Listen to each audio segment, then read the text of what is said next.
Hello, everybody. Welcome to Mastering Solutions. In this question, let's make a list of everything that's given to get organized first off. So the lambda, or the wavelength of light that they're using, is 560 nanometers. We're told that the L, or the distance to the viewing screen, is 30 centimeters.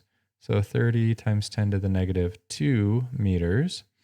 And I do that, of course, you probably know by now just because it's easier than moving decimal places. You can easily get confused on those.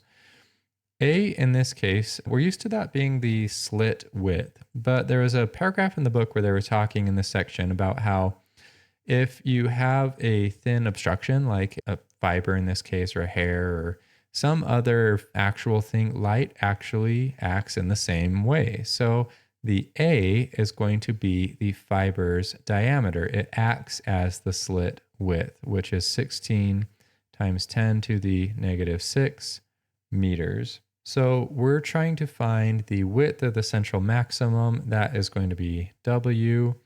And the equation for that is given with W is equal to 2 times lambda times L all over A. And this is another plug and chug question.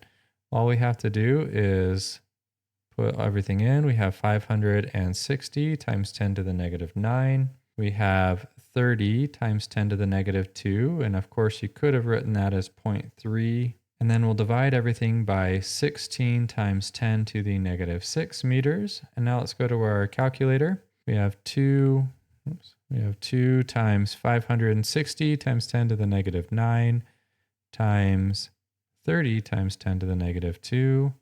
All that gets divided by the A, which we said was 16 times 10 to the negative 6. So we have 0.021, and if that's in meters, so if we move it 1, 2, that'll give us 2.1 centimeters as the width of the central maximum on the screen.